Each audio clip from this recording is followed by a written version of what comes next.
Shalom, jemaat yang dikasih Tuhan, pada hari ini kita akan diteguhkan dengan firman Tuhan yang mau melihat bagaimana reaksi kita ketika melihat yang lain, orang lain atau sekelompok orang menyimpang dari apa yang menjadi kebenaran firman Tuhan ataupun kehendak Tuhan. Kita akan melihat bagaimana reaksi kita yang biasanya pada umumnya dua ini walaupun nanti ada reaksi yang lain begitu ya jemaat yang dikasih Tuhan. Yang pertama memaklumi karena semua orang punya kelemahan, atau sedih dan berduka karena sikapnya. Jadi dua hal ini menjadi, reaksi pada umumnya.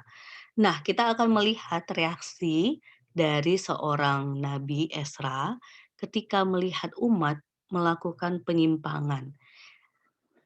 Boleh dibaca lengkap Esra pasal 9 nanti jemaat yang dikasih Tuhan, di mana di sana ia sedang mengungkapkan kesedihan dan kedukaannya karena melihat umat saat itu melakukan sebuah penyimpangan di dalam Tuhan, dan ini ayat 15 yang menjadi cuplikan dari kalimat Esra.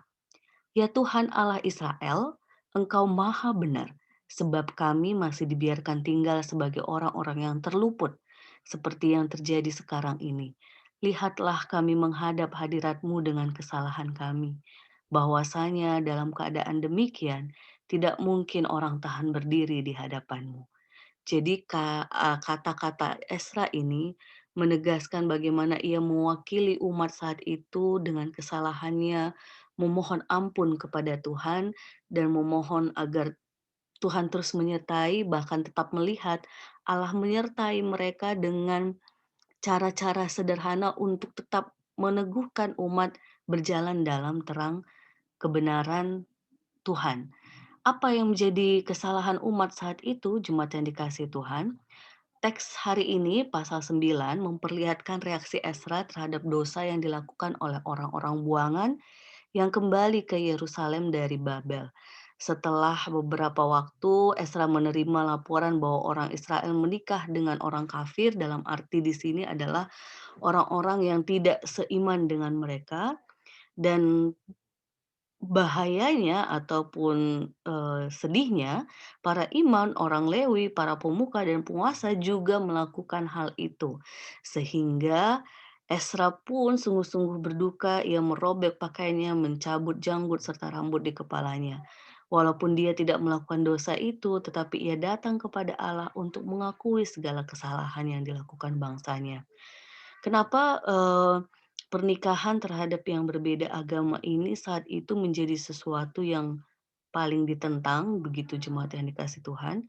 Karena ketika seseorang saat itu kawin campur gitu ya, berbeda dengan, kepercayaan mereka, biasanya kecenderungannya akan mudah memaklumi dosa-dosa, mudah untuk mengikuti berhala mereka, mudah untuk memaklumi kompromi-kompromi yang sebenarnya dalam Tuhan itu tidak benar, tetapi ya sudahlah, diikutkan karena ternyata toh mereka juga tidak pegang teguh pada imannya, begitu ya.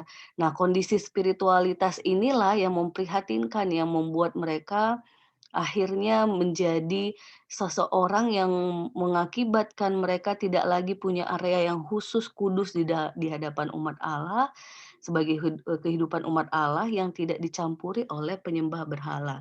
Dan ini terlihat dalam perdagangan, pemerintah, kehidupan sosial, bahkan kehidupan agama. Nah, konteks itu membiarkan kawin campur berarti membiarkan adanya kompromi di berbagai bidang. Ini yang menurut Esra bahaya. Dosa itulah yang menyebabkan Israel dibuang ke Babel, itu sebabnya Esra prihatin, bagaimana mungkin mereka jatuh dalam keadaan yang sama sampai 2 kali. Jadi sebelumnya, sebelum di Babel mereka sudah melakukan dosa yang sama, tapi ini jatuh lagi. Nah, jemaat yang dikasihi Tuhan, melalui pengalaman konteks perjanjian lama ini, pesan penting kepada kita adalah pegang teguh iman dalam kondisi apapun, meski itu berurusan dengan pernikahan ataupun ketika kita memilih seseorang. Karena bagaimanapun, iman kita tidak akan bisa kita pegang teguh ketika pasangan kita, partner kita tidak sehati sepikir dalam terang cinta kasih Tuhan. Toh akhirnya pun kita akan, membela diri bahwa akan bisa, bahwa akan tetap pegang teguh dan sebagainya, itu akan ekstra perjuangan yang luar biasa, yang pada akhirnya akan terlalu banyak kompromi-kompromi yang kita lakukan. Untuk itu jemaat yang dikasihi Tuhan, hari ini kita diteguhkan kembali melalui konteks kisah perjanjian lama, yang di mana kita saat ini. Tuhan Yesus memberkati kita, Tuhan Yesus menolong kita. Amin.